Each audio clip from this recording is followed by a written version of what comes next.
Super Mario Advance 1 through 3 have hit Nintendo Switch Online, meaning that all 4 are now playable on the Switch. But many of you may be wondering if it's even worth playing these GBA ports of classic NES and SNES titles. They all have their differences from the original titles, all of which are already on the NSO service. So let's go over them and why they may or may not be worth checking out. Some changes across the board made to each of the games include redone graphics for the GBA, new voice and sound clips added to characters,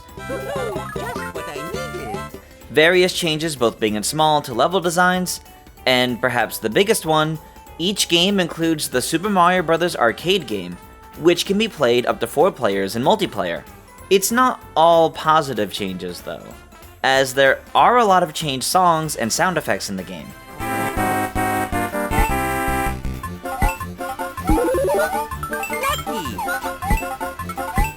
As well as visuals that are, at times, worse than the originals due to hardware limitations of the GBA.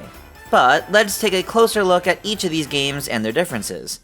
Starting off, let's look at Super Mario Advance. This is a port of Super Mario Bros. 2, and is based on the Super Mario All-Stars part of the game. It also has some of the biggest changes. In addition to redone graphics now depicting Peach with her blonde hair, and voice clips being added to the characters, there's a whole new scoring system implemented into the game, a new challenge mode, new obstacles and objects throughout the game's various levels, and even a brand new boss, Roberto. It's basically a completely updated version of Super Mario Bros. 2, and it might be worth fans of the original checking this one out just to see what's different, and if there's enough new content for it to be better than the original. Moving on to Super Mario Advance 2, Super Mario World. There's a whole new intro cutscene added to the game, more dragon coins added to the levels, an updated ending sequence, and even some gameplay changes to Luigi. Now Luigi is more than just a color swap of Mario, as he can actually jump higher, has worse traction and speed, and has several other gameplay changes. These alone are pretty interesting.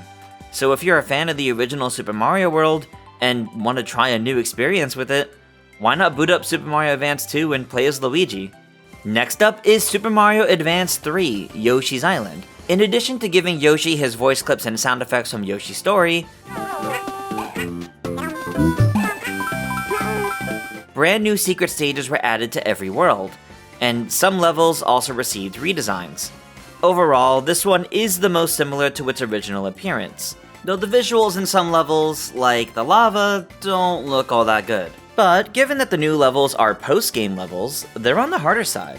This was the version of Yoshi's Island I personally grew up with, so while I'd happily recommend giving it a try as well, I wouldn't say it offers much new compared to the original SNES title.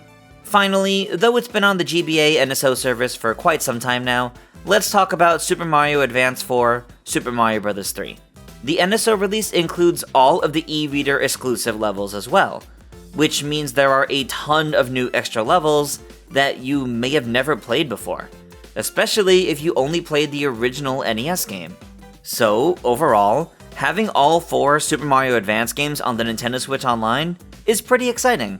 These may not be the best versions of these games, mostly due to hardware limitations dictating these changes made to the audio and graphics for the games, but from a gameplay perspective, I believe they offer a refreshing experience for these beloved titles, and are worth checking out. Or at least Super Mario Advance 1, since that seems to be the most unique. But what do you guys think? Are you excited for the Super Mario Advance games to hit NSO? Did you play any of them before? Or will this be your first time?